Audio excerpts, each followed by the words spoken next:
যে স্বাস্থ্য সচেতনতায় পরিমিত সুষম খাবারের কথা আপনি গাইড করছেন বা পরামর্শ দিচ্ছেন, সেই স্বাস্থ্য রক্ষায় আজকে একেবারে মানবেতর জীবন যাপন করছেন আমাদের গাজাবাসীরা, যেখানে খাদ্যের অভাব আছে।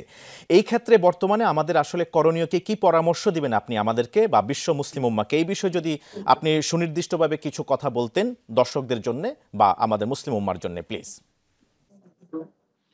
ধন্যবাদ আপনাকে। আমরা যখন স্বাস্থ্য সুরক্ষা নিয়ে কথা বলছি, ঠিক তখন গাজার মানুষজন স্বাস্থ্য রক্ষা তো দূরের কথা, তাদের জীবন রক্ষাটাই বড় দায় হয়ে দাঁড়িয়েছে এবং জীবন রক্ষাটাই তাদের জন্য কঠিন হয়ে গেছে। এবং আমরা কে না জানি আজকের পৃথিবীতে যে মানুষগুলোকে কুরে কুরে শেষ করে ফেলা হচ্ছে, সে মানুষগুলো সামান্য একটু খাবারের জন্য যখন কোথাও তাদেরকে ডাকা হয়েছে ত্রাণের নাম করে, সেখানে পর্যন্ত গুলি করে তাদেরকে খুন করা হচ্ছে, হত্যা করা হচ্ছে। এবং গোটা পৃথিবী চারপাশ থেকে যেন এই যেন এক কলসিয়াম রোমের নতুন করে শুরু হলো, যে কলসিয়ামের চারপাশে বসে সবাই হিংস্রতা উপভোগ করছে। যেন গোটা বিশ্বের এই সভ্যতার ভেগদার এই সমস্ত দেশগুলো মাঝখানে থাকা এই মানুষগুলোকে নির্মম ভাবে তিল তিল করে শেষ করার এই দৃশ্যকে যেন তারা উপভোগ করছে। শত শত হাজারো ত্রাণের ট্রাক সেখানে সীমান্তগুলোতে অপেক্ষা করছে, সেগুলোকে কোনোভাবে সেখানে ঢুকতে দেওয়া হচ্ছে না। এই বাস্তবতায় আমরা গাজাবাসীর জন্য আর কিছু করতে পারি আর না পারি, অন্তত আজকের পৃথিবীর সভ্যতার যে আসল মুখোশ, সেটা যেন আমাদের সামনে উন্মোচিত হয়ে যায়। আমরা যেন এই সভ্যতার আসল রূপটা জানতে পারি। আমরা যেন নিজেরা যে জায়গাটা দাঁড়িয়ে আছি, ইতিহাসের এই কঠিন সময়ের বাস্তবতা যেন আমরা উপলব্ধি করতে পারি। এইটুকু জিনিসও যদি আমরা করতে পারি, তারপরও অন্তত আমাদের বিবেকের কাছে আমাদের আমাদের অন্তত জবাবদিহি করার জায়গা থাকবে, যে আমি অন্তত এই পাশবিকতা, এটাকে আমি অন্তত ফিল করছি বা অনুভব করছি। দুর্ভাগ্যজনক বাস্তবতা হলো যে আজকের এই বাস্তবতাকে অনুভব করবার শক্তি সামর্থ্যটুকু পর্যন্ত আমরা হারিয়ে ফেলেছি।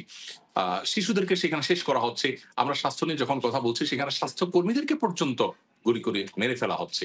এবং তার জন্য ন্যূনতম কোনো ক্ষতিপূরণ দেওয়া অথবা এটার জন্য তাদেরকে কোনো আপনার মূল্য দিতে বাধ্য করা, এরকম কোনো পরিবেশ পরিস্থিতি কিন্তু আমরা কেউ দেখতে পাচ্ছি না। গাজা আজকের পৃথিবীর মানুষের জন্য সবচেয়ে লজ্জাজনক অধ্যায়।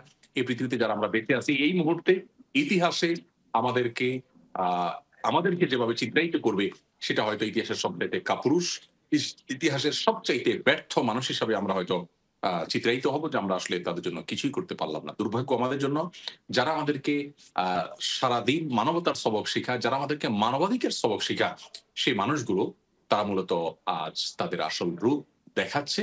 এবং এই বাস্তবতা দেখেও যদি আমরা ইসলামের পথে ফিরে না আসি, এরপর যদি আমরা চাকচিক্যময় এই পৃথিবীর মুখরোচক স্লোগানের পিছনে দৌড়াই, সেটা হবে সবচেয়ে বড় দুর্ভাগ্যজনক বাস্তবতা।